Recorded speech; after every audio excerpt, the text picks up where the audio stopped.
Evangelho segundo Mateus, capítulo 21. Nós vamos ler a partir do verso 10. Jesus entra de forma triunfal em Jerusalém. Jesus, que foi levantado para ser rei, Messias, ungido de Deus,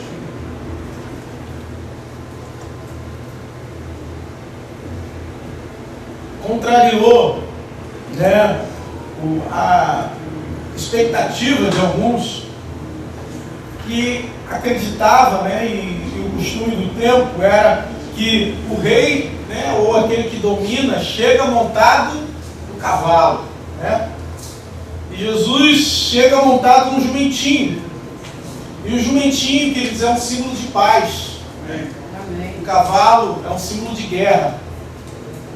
E Jesus entra, em Jerusalém, proclamando a sua paz. E as pessoas correspondem, as multidões correspondem a essa entrada de Jesus. E a partir do verso 10, no verso 9, nós já vemos uma multidão que ia à frente e atrás de Jesus, gritando, Hosana ao filho de Davi, bendito o que vem em nome do Senhor, Hosana nas maiores alturas. E no verso 10 em diante diz assim: e quando Jesus entrou em Jerusalém, toda a cidade se alvoroçou e perguntavam: quem é este? E as multidões respondiam: este é o profeta Jesus de Nazaré da Galileia. Verso 12: Jesus entrou no templo e expulsou todos os que ali vendiam e compravam, derrubou as mesas dos cambistas e as cadeiras dos que vendiam pombas, e disse-lhes: está escrito, a minha casa será chamada casa de oração, mas vocês estão fazendo dela um covil de salteadores. Cegos e coxos se aproximaram de Jesus no templo, e ele os curou. Mas quando os principais sacerdotes e os escribas viram as maravilhas que Jesus fazia, e as crianças que gritavam no templo: Hosana ao filho de Davi, ficaram indignados e perguntaram a Jesus: você está ouvindo o que estão dizendo? Jesus respondeu: sim, vocês nunca leram? Da boca de pequeninos e crianças de peito tiraste o perfeito louvor. E deixando-os, saiu da cidade e foi para Betânia, onde passou a noite. Amém? Glória a Deus. Queridos, falamos aqui dessa entrada triunfal de Jesus. E a pergunta que faziam, haja vista que Jesus, a concentração do ministério de Jesus foi principalmente na Galileia, e Jesus esteve poucas vezes em Jerusalém. Muitas das pessoas que estavam ali não conheciam Jesus. E quando Jesus foi para lá, então, muitos perguntaram: quem é este? Quem é Jesus? E as multidões respondiam: é o profeta, é Jesus que é de Nazaré, da Galileia. Ele é a resposta de Deus para esse tempo. Ele é a palavra de Deus que se cumpriu. Ele é aquele que foi prometido pelos nossos antepassados. Ele é a resposta de Deus para essa geração. Ele é a resposta de Deus para nós. Ele é o profeta de Deus que pode falar ao nosso coração para os dias de hoje. Amém. Este é Jesus. E a Bíblia diz que a primeira ação de Jesus quando ele chega em Jerusalém é entrar no templo. Porque o concerto começa com a igreja, irmãos. Amém. Porque o concerto começa com o povo de Deus. E Jesus então vai para o templo. E quando ele chega no templo, a situação espiritual não agradou Jesus. A maneira que Jesus viu, ou olhou para o templo, é uma maneira que não agradou Jesus. Domingo, pela manhã, domingo passado, ontem, de manhã, o pastor Roberto pregou sobre isso, sobre essa desorganização que estava no templo, e como às vezes a nossa vida está também desarrumada, está precisando de uma organização. E Jesus aqui, queridos, quando ele promove, ou quando ele entra no templo e promove uma restauração do culto, talvez, pensemos que essa desarrumação que agora Jesus vai provocar no templo, podemos pensar, que Jesus vai entrar no templo e ele agora vai arrumar todas as coisas, ou vai seguir um protocolo rigoroso em que agora nós temos que cumprir esse protocolo para se chegar a Deus. Mas Jesus estabelece uma nova desarrumação, ou aquilo que eu chamo de uma santa desarrumação. Uma desarrumação agora provocada por Deus. Existem situações na nossa vida, queridos, que são desarrumações provocadas por Deus. Provocadas por Deus para nos consertar. Provocadas por Deus para nos advertir, para nos mostrar que é um caminho novo, para nos mostrar que podemos chegar à presença de Deus e que Ele está disposto a nos ouvir. Essa desarrumação que às vezes está acontecendo na sua vida é para você ficar mais perto de Jesus. O templo, tinha regras. Quando Jesus entrou no templo, o objetivo do culto havia mudado. Não era oração, não era adoração, não era buscar a Deus, era comércio. E, queridos, precisamos tomar muito cuidado para que o nosso objetivo diante da presença de Deus ou diante da casa de Deus não seja corrompido. Para que não entremos na presença de Deus com outro propósito, com outra direção. E isso é principalmente para os líderes. Principalmente para aqueles que estão à frente da igreja, à frente dos púlpitos, à frente dos ministérios. Esses têm que ter responsabilidade com a adoração a Deus. Responsabilidade espiritual sobre as ovelhas. Responsabilidade espiritual sobre aqueles que entram para adorar a Deus. Não estamos aqui para fazer com Deus uma moeda de troca. Não estamos aqui para oferecer a Deus para que Ele possa nos dar. Estamos aqui porque Ele já nos deu tudo. Estamos aqui porque Ele já nos deu a vida. Estamos aqui porque Ele já nos derramou graça sobre nós. Não há nada que possamos fazer. Esses homens estavam seguindo um ritual frio, religioso, sem vida, sem presença de Deus, sem manifestação do poder de Deus. Eles estavam na casa de Deus, mas Deus não estava lá. Eles estavam no lugar onde teoricamente Deus deveria estar presente, mas Deus não estava lá, irmãos. Porque Deus não aceita culto, quando a gente tem um propósito que não é adorar o seu nome, que não é glorificar o seu nome. Eles estavam fazendo uma moeda de troca, vendiam e compravam. Para você ter ideia, tinha uma estaleca do templo. Estaleca é uma moeda. Os irmãos tem que ter uns irmãos aí que assistem Big Brother, Eu pensei que o irmão assistisse, mas o irmão não assiste. Então, mas não dá para assistir. O irmão é crente, graças a Deus. O irmão, graças a Deus, é crente.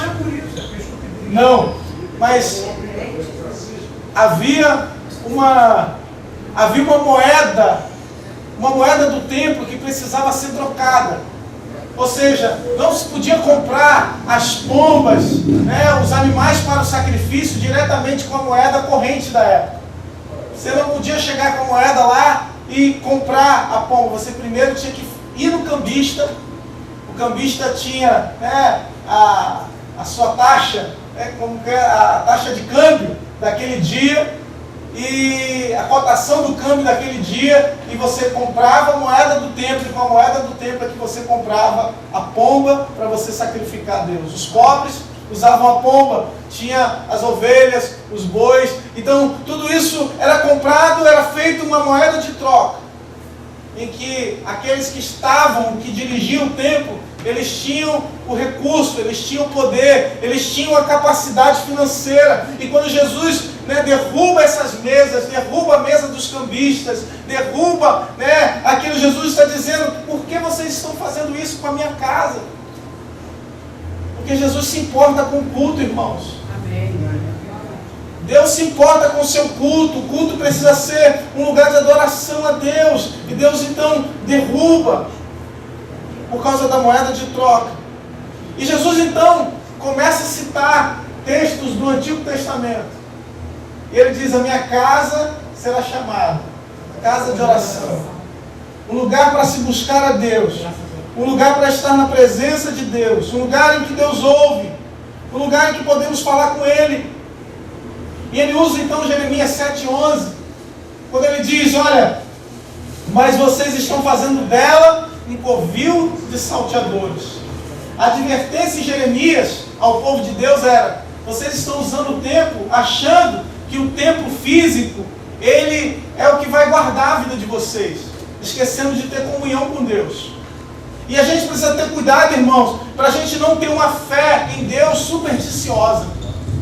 Uma fé em que a gente acha que por a gente ter uma Bíblia, aquela Bíblia vai nos proteger. Uma fé em que a gente acha que porque a gente veio no culto, a gente está livre de todo mal. Enquanto a palavra de Deus diz, queridos, que coisas boas e ruins vão acontecer com o justo e com o injusto. Então a gente precisa ter cuidado com isso. Porque o templo físico não é garantia de que Deus está presente. Aqui temos um caso em que havia um templo, havia um lugar de oração, mas Deus não estava lá. Jesus chegou para restaurar o culto. E Jesus aqui nos mostra como era esse culto que agradava a Deus. Como é o culto, né, em que podemos nos aproximar de Deus e Deus nos ouvir. A Bíblia diz que depois que Ele derruba as cadeiras, derruba, né, ou faz aquela bagunça santa, aquela desarrumação santa. Irmão, fica imaginando Jesus jogando, né, cadeira para o alto, mesa para o alto, soltando pomba, um monte de pomba voando, né? Pomba voando para um lado, gado mugindo para o outro, ovelha gritando, correndo para todo lado, o povo atrás de todo aquele animal, todo aquele lucro aos olhos deles sendo perdido. De repente, né, aqueles que estavam fora conseguem agora ficar dentro do templo. Aqueles que antes eram impedidos, porque talvez não tivessem condições, né, de oferecer o seu sacrifício, agora podiam entrar no templo de graça, 0800, porque Jesus estava lá. Aquele que tem autoridade estava lá.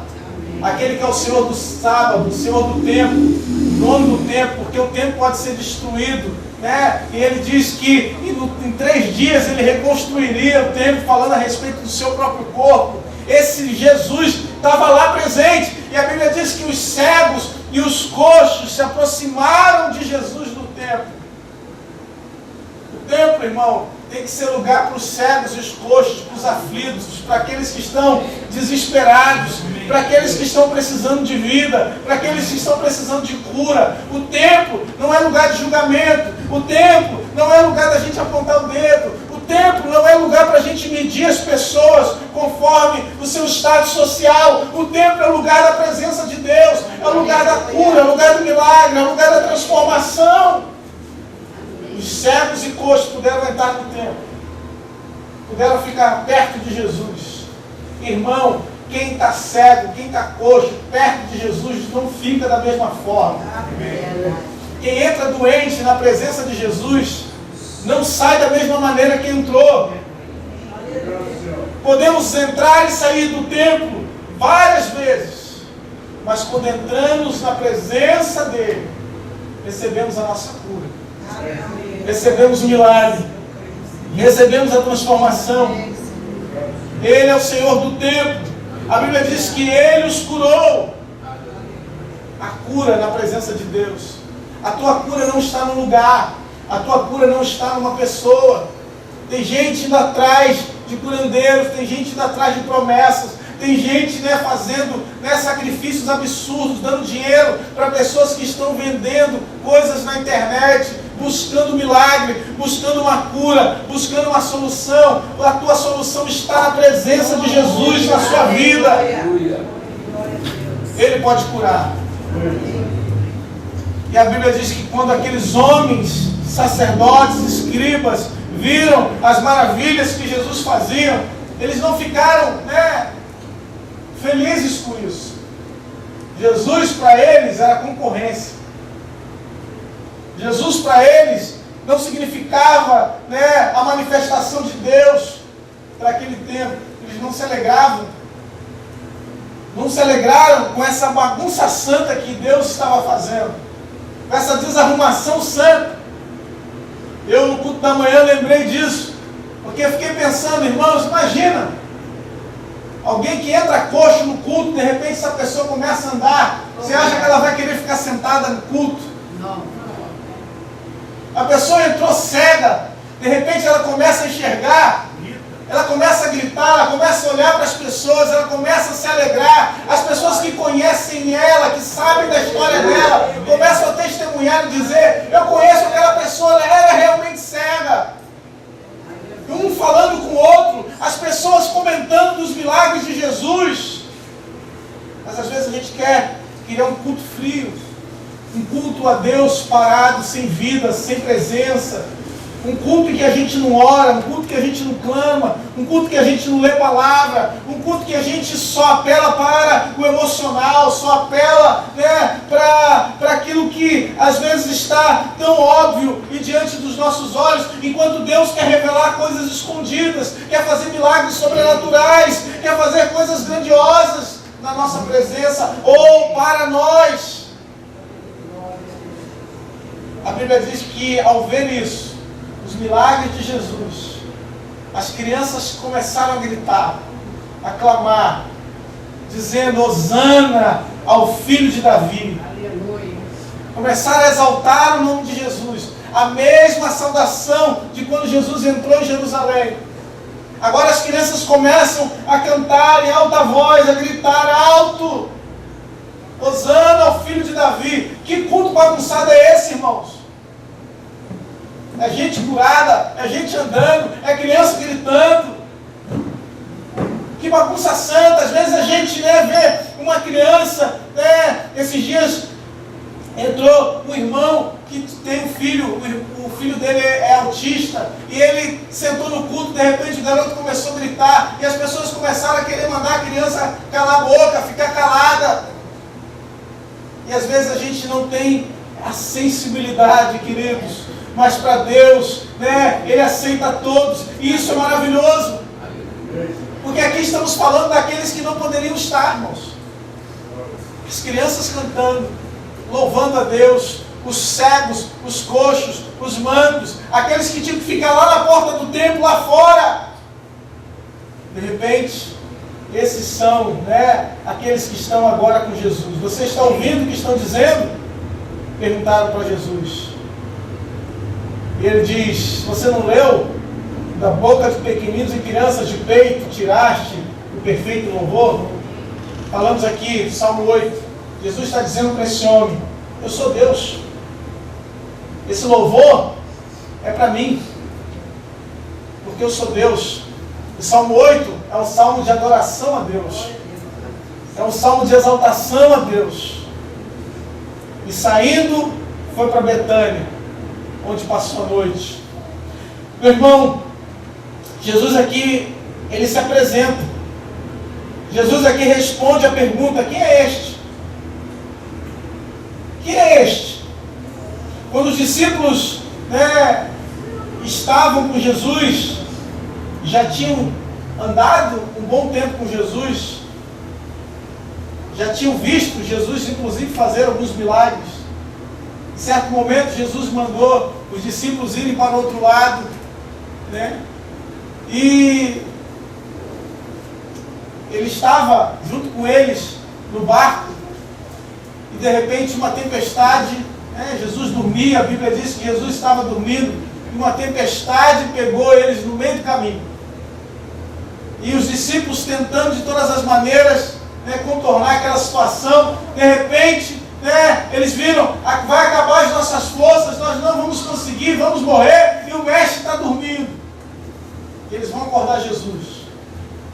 Quando eles acordam Jesus, Jesus repreende eles e diz: olha, vocês são homens de pouca fé. Ele acalma a tempestade, né? E quando Jesus faz isso, irmãos, aqueles homens que já estavam andando com Jesus há um bom tempo, eles exclamam e dizem: quem é esse?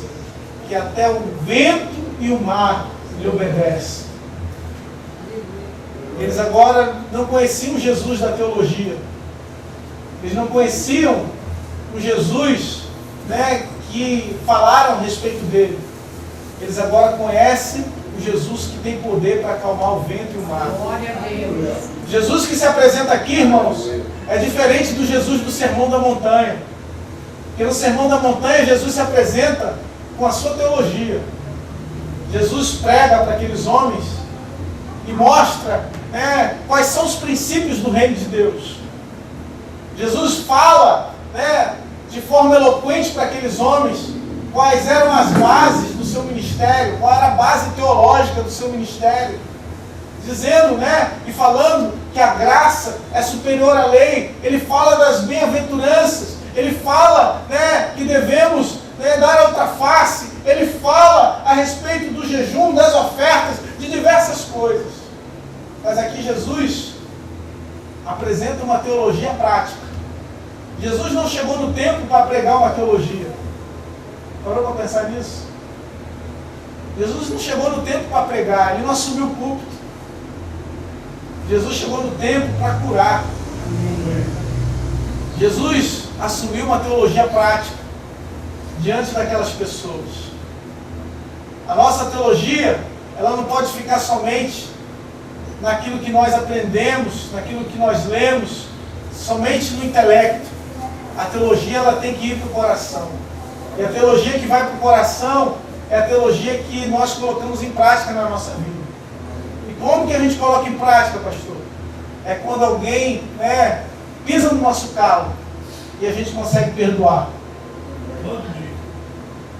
É quando a gente consegue, né, de alguma maneira, entender que somos instrumentos de Deus para esse tempo, para essa geração, para esse momento que estamos vivendo, e conseguimos colocar em prática a palavra de Deus na nossa vida.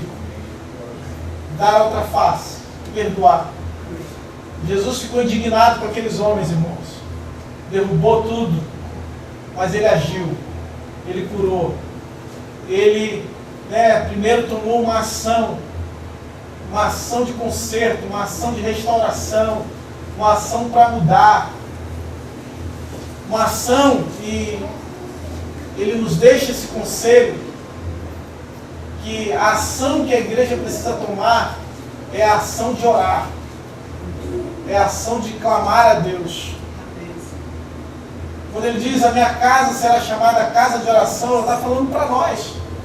Ele está dizendo para nós: é momento de orar, é momento de clamar, é momento de estar na presença de Deus, de falar com Ele. Há uma ação que podemos tomar, irmãos, independentemente da nossa teologia, independentemente, né, daquilo que nós acreditamos, fomos ensinados, fomos educados, da corrente teológica, se somos arminianos, calvinistas, independentemente daquilo que nós acreditamos, nós podemos orar a Deus e esse Deus nos responder. Graças a Deus. Porque somos um só povo. Obrigado. Um povo que vai morar no céu. Um povo que vai estar junto com o Senhor.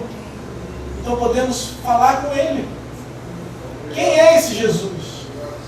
Quem é Jesus para você? Amém. Talvez, né, Jesus para você seja alguém distante nesse momento. Seja alguém que você não ouve a voz. Alguém que você faz tempo que você não vê um milagre na sua vida. Alguém que para você se tornou um amigo distante. Mas quando ele entra no templo, e precisamos lembrar que nós somos o templo do Espírito Santo. Quando ele entra no templo, ele nos chama para perto dele. Ele entra no templo e ele diz: tem coxo aí? Tem manco aí? Tem alguém doente? Tem alguém cansado? Tem alguém desesperado? Tem alguém aflito? Tem alguém passando por angústia, por dor, por prova, por perda, por luto, por pranto? Tem alguém passando por alguma necessidade? Quando ele entra no templo, irmão, ele te chama para perto dele. E perto de Jesus. É aquilo que falamos, né? Perto dele somos mais fortes. Porque agora não é nossa, agora é dele. A honra é dele, o louvor é dele. Eu quero orar por você. Tenho 5 minutos. Eu queria que a gente orasse nesses 5 minutos. Porque Deus quer fazer uma desarrumação santa. A desarrumação santa é acompanhada de milagre. A desarrumação santa é acompanhada de resposta de Deus para nós. Essa desarrumação de Deus é acompanhada de muita adoração a Deus. Adoração a Deus. Outro motivo aí para adorar, meu irmão. Aleluia. Outro motivo aí para glorificar a Deus. Aleluia, Jesus. Eu queria que você, se possível, desce aqui para frente. Vamos arrumar um pouco aí, né? Está muito certinho aí do lado desse irmão.